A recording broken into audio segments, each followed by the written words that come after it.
I don't know why it is that often the weather seems to match a man's moods, but this day in particular it had run a perfect parallel to mine. But at last the storm broke, and so did I. The only way to ease my mind was to turn to action. Scotland Yard was the perfect place to begin.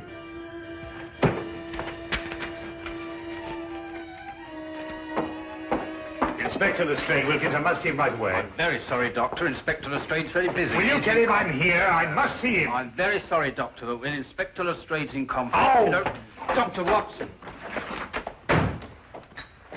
Ah, Dr. Watson, I'm very pleased to see you. Just having a cup of tea. Lestrade, something's happened to Holmes. He's disappeared. He's vanished. I haven't seen him for 2 days. Well, calm yourself, Dr. Watson. Calm yourself. Tell you he's disappeared. He may have been kidnapped for all I know. Oh, kidnapped, eh? Or worse. Now, look here, Dr. Watson. Just because you haven't seen him for a couple of days doesn't necessarily mean to say that he's been No, kidnapped. quite. Well, if you want any proof, you can have it. There's no time. Come with me. It is positively infuriating to know that something is wrong and to find a man whom you can't convince. I don't mind saying that there are times when I find myself hard put to keep my patience with Inspector Lestrade. What more evidence do you need? What man going under his own volition would leave his razor behind? Oh, he probably has another one. No, he hasn't. Come on, I'll show you something else. Look, his violin out of its case. Well, what's that got to do with it? But he'd never leave his violin like that if he thought he'd be gone long. Treats it like a baby. And these concert tickets, we meant to have gone last night. Look here, Lestrade, I've been a friend of Holmes's too long not to realize the brutal truth behind all this. Well, the evidence certainly does seem to point us... Now look, we've got to track him down as he tracked down somebody else. You mean use his own methods of deduction? Exactly. Now, the odds are that he's disappeared on some case. So the best thing we can do is to go through his correspondence and see who might have employed him. Oh, look at this. Bills, advertisements, bills. It'd have to be at the end of everything, wouldn't it? Now, what have we here? Chap wants Holmes to investigate his neighbor. He says a lot of people go into the house and nobody ever comes out. What do you make of that? Well, Now, look, you see that's a left-handed writer, and by the feel of the paper, I'd say he was in pretty good circumstances. Yes, well... Well, attention to details. That's the secret of Holmes' success. You see, we already know something about the writer before we meet him. Yes, there's only one thing, though. Sherlock Holmes' disappearance had nothing to do with him. Oh, why? This letter's dated 2 years ago. What? Yes, so it is. Well, where else would he keep his correspondence? Oh, anywhere on the chandelier, if it wasn't too much effort to get up there. Well, let's have a look around. Oh, going through Holmes' things would take a month. No, we'd best get another approach. Well, have you any ideas? Wait.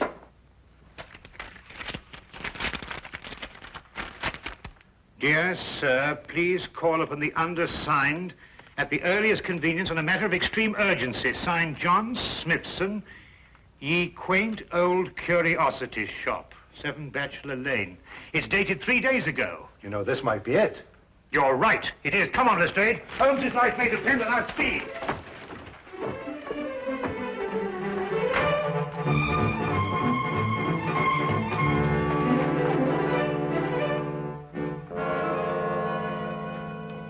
Sinister-looking place.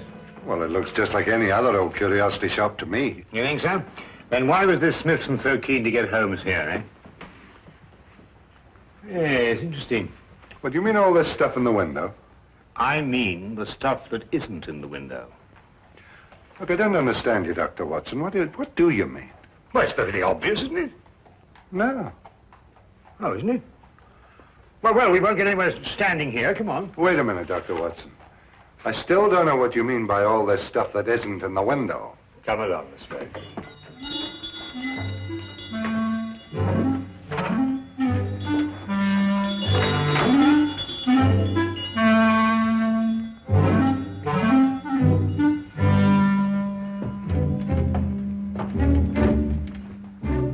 Good afternoon, gentlemen. Good afternoon. You, I presume, are the proprietor, John Smithson.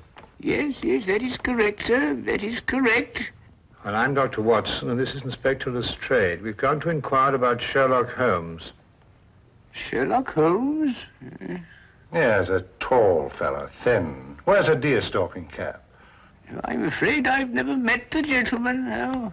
But you wrote him a letter saying you wished to see him on a matter of extreme urgency. You must be mistaken, sir. I'll take a look at this letter.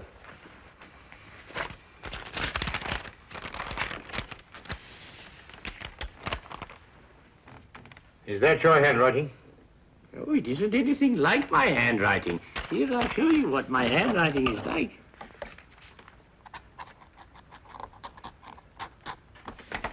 Do you notice any resemblance between the two?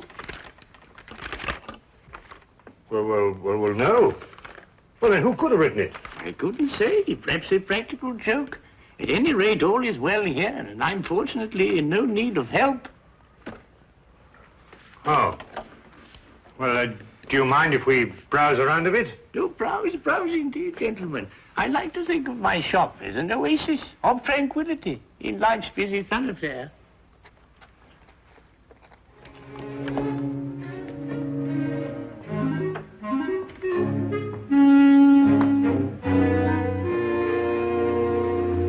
What are you doing? I'm looking for evidence that Holmes was here. Well, you heard what he said. Yes, I don't believe a word of that. There's something about him. I don't trust him. It's as if I'd seen him before somewhere. Well, that's not very scientific. No, perhaps not. But I'd like to have a look round anyway.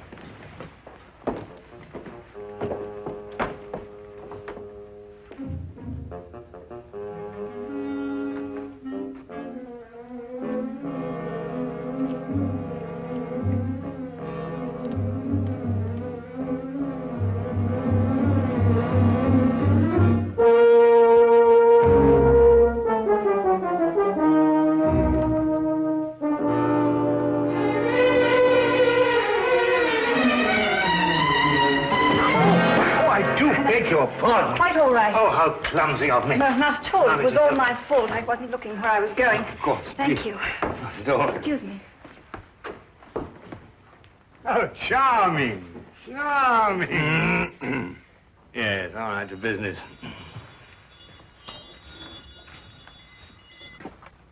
Ivanhoe. I must remind myself to read that again sometime. What's this? Proper deportment of young ladies in polite society. What a fabulous title. I'm afraid that book is not for sale. What do you mean, not for sale? I understand everything in this shop is for sale. Yes, everything except the books on that shelf, sir. And now the shop is closing. Nearly 2 o'clock in the afternoon. Yes, for repairs. I have the decorators coming in. I'm afraid I must ask you to leave, young man.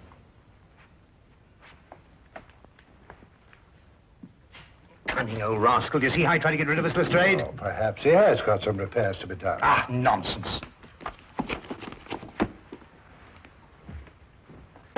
I insist on buying that book. Been looking for it for years. The proper deportment of young ladies in polite society. Precisely. I've been meaning to read that since I was a lad. Very well, young man.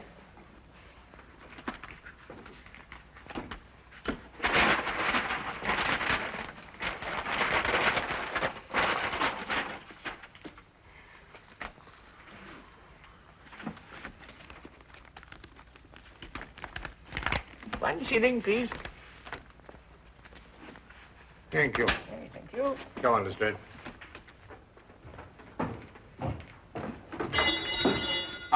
Excuse me, Governor. Not at all.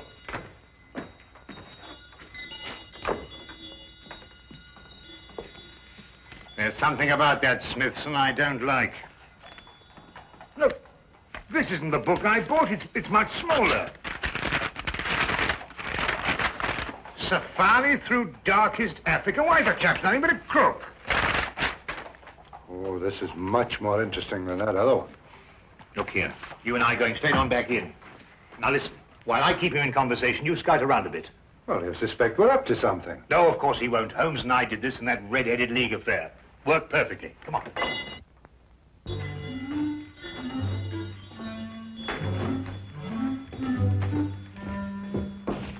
You've sold me the wrong book. My dear sir, Deliberately, if you ask me. I assure you, Safari through This is the book I wanted. No, that's not for sale. That happens to be a first edition, of which there are only 3 copies in existence. Proper deportment of young ladies in polite society. Now, that's the book I bought, and that's the book I... Dr. Watson. Holmes's clothes. I found them in an old pilot's chest. Oh, good Lord.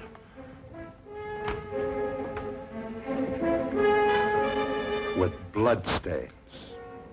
You thief! What have you done with him? You're under arrest, son. I warn you, anything you say will be taken down, and maybe you... Go, stop him! Don't let him get away! Oh, no, you don't. Watson! Lestrade, you idiots!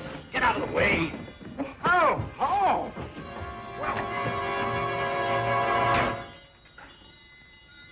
He's gone with the message. Who's gone with what message? An escaped convict with the message that woman left for him in the book. And it won't be easy to find him now that you two gentlemen have completely ruined my beautifully laid little trap. Naturally, I left my razor at home. I hardly needed it here, did I? The bloodstains, Holmes. Red ink, Lestrade. I've been helping old Smithson make up his ledgers. And this escaped convict, who is he? John Carson.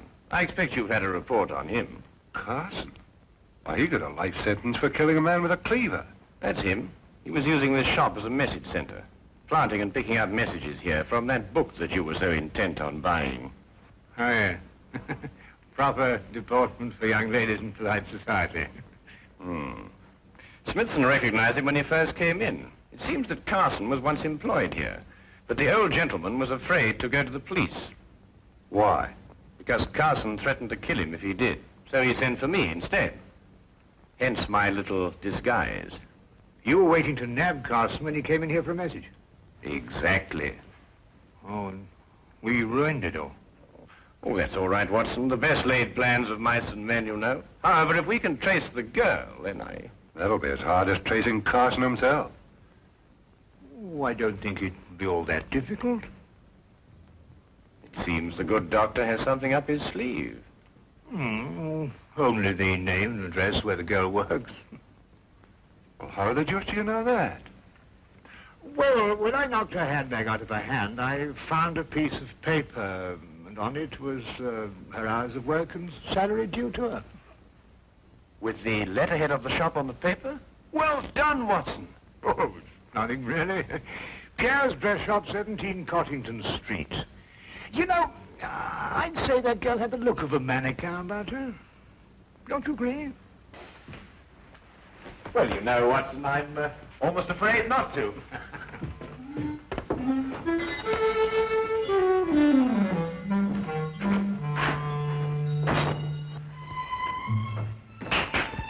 And now, mesdames and messieurs, you will see the supreme creation of Pierre with me, myself. Your niece, monsieur.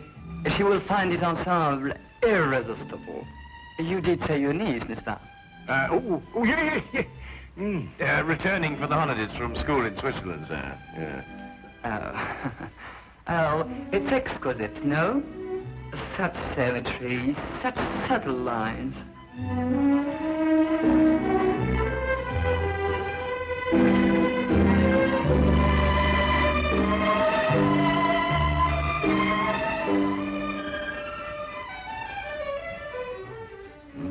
That's the girl we're looking for. Observe how it hints, but with such discretion. Oh, la jeunesse, la youth. I say it's a bit daring, isn't it? But it's daring age, monsieur, and now the 20th century.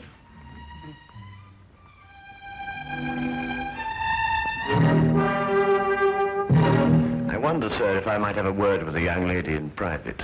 But... Officially, Monsieur, I'm Inspector Lestrade of Scotland Yard.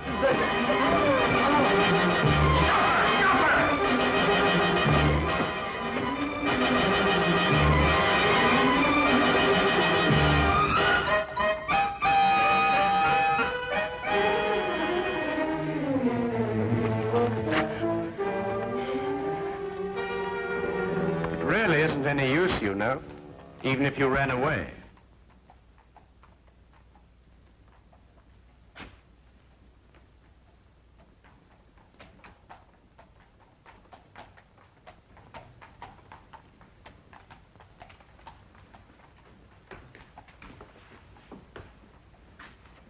Well, I do not understand. Never before has one of my girl acted so.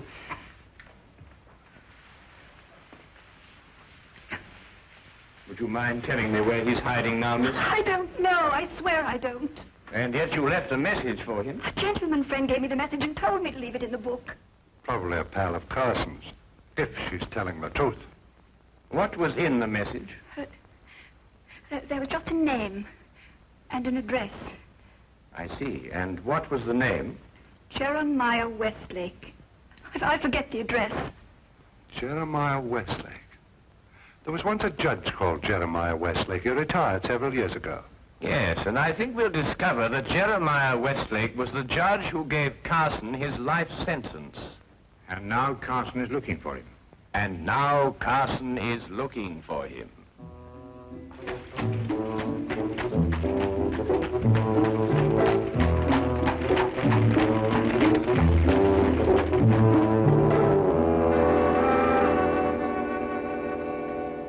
Mr. Holmes, Dr. Watson, and Inspector Lestrade.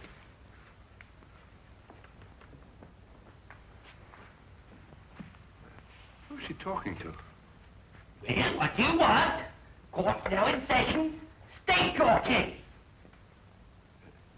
Speak up, Mr. Holmes. Or has the cat got your tongue? Judge Westlake, I presume? Former Judge Westlake? Did Sherlock Holmes ever hear of him, Middleman? No. You're confusing him with the other Sherlock Holmes, the famous pastry chef. Oh, I never eat pastry. Disagrees with me. Of course, there's still another Sherlock Holmes, a third one, the famous detective. Oh, that one. Well, young man, say your piece. Court adjourns in exactly 1 minute. 10 years ago, you sentenced a man called John Carson to a term of life imprisonment for murder. Carson? G'day, Middleman. That'd be the Butcher Cleaver case. Murdered a man with it. Oh, yes. Unpleasant chap, Carson, if I remember correctly. Well, Mr. Holmes? When you sentenced him, he swore to kill you. Did he? Well, what of it? They all do. Routine. Well, he's just escaped from prison and has learned your address. Nonsense. Bluff. Sheer bluff. Yes, Middleman? They all bluff, young man. I wouldn't sleep a wink if I believed everything they swore to do to the judge. Sleep like tops, the two of us. In bed at 10 and up at 6. This man represents a very real threat, sir. That's all. Court adjourned. Sine die. And that, gentlemen, means postponed indefinitely.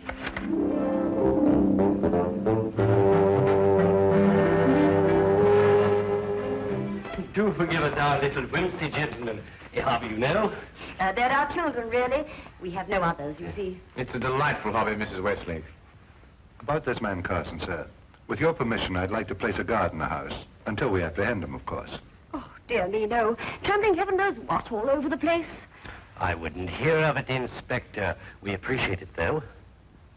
Speaking as a medical man, sir, knowing this murderer's mentality, I must advise you to... Sorry, Doctor, but we can't give in to idle threats. Why, we wouldn't have any law if we did. Won't you gentlemen join us for tea? Thank you, Mrs. Westlake, but perhaps another time. No, you mustn't take these things so seriously. Good day, Mrs. Westlake, and thank you. Good day, Mr. Holmes. Do come again sometime. You must see our Punch and Judy. With pleasure. All the same, sir, I'm going to station my men outside the house. Well, all right, but tell them not to step on my petunias.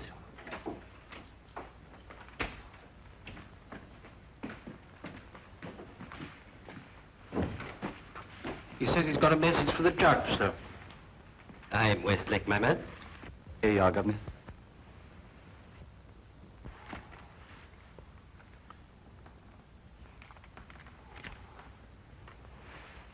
Dear Judge, I'm one of your old court attendants. I'm on me deathbed and I've got to make out me will for me little granddaughter.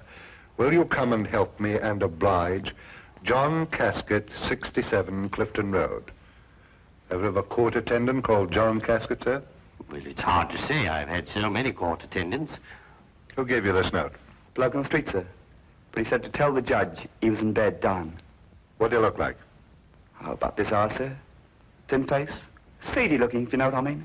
That's Carson, all right. What's he pay you? A couple of bob, sir. Oh, there you are, sir.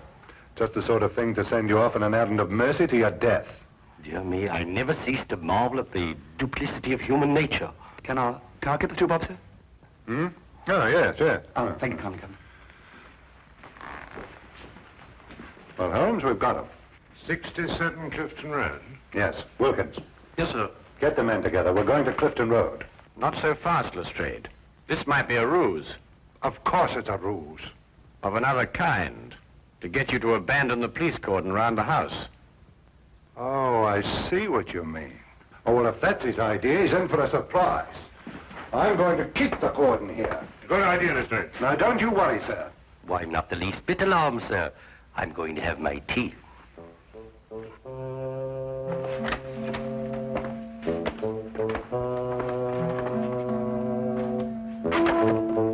Don't budge from here. If you let anyone in this house, I'll have your skin. Yes, sir. Come on.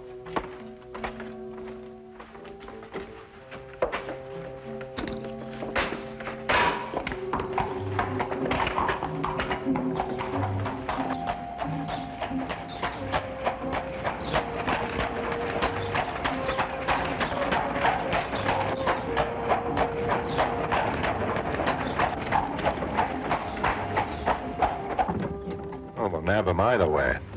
At Clifton Road or when he tries to break into the judge's house. Lestrade, who did that messenger describe? Carson, of course. And who else? You mean who else? Himself. He described himself, Lestrade. Cabby, turn around and go back to the house at once. As fast as you can. At last, I understood the cause for Holmes' concern. We had gone off and left the killer with the very man he'd sworn to kill.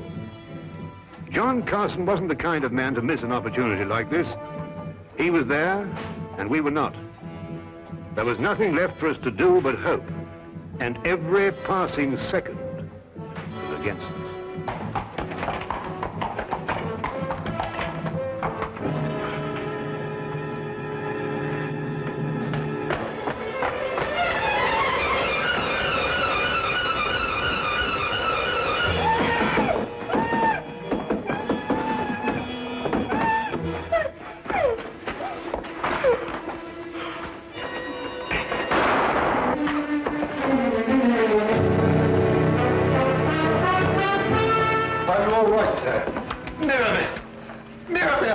She's coming around, sir. The maid's all right. Mrs. Westlake. No, not too serious. Only suffering from shock. It's all right, dear. It's all over now. Jeremiah. Jeremiah, are you all right? Yes, dear. Oh, that terrible man. Oh, dear. Our poor children. Well, I don't think they're damaged, dear. Sometimes I forget they're not real.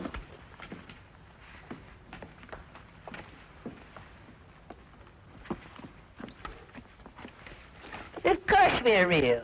We're as real as any children. You were right about John Carson, Mr. Holmes. You were very right. Now, you ruined my life. Not at all, sir. Not at all. Yes, but I must do something to repay you. I'll teach you to be a puppeteer. A puppeteer? Yes, you'll love it. Greatest relaxation in the world. Teaches you to forget men like John Carson. Now, here. You hold the thing like this. Mm-hmm. And with this string, you move a hand. And with this, you move the feet. You pitch your voice up a little. Thank you, Mr. Holmes. Pretty good thinking. Not bad, anyway.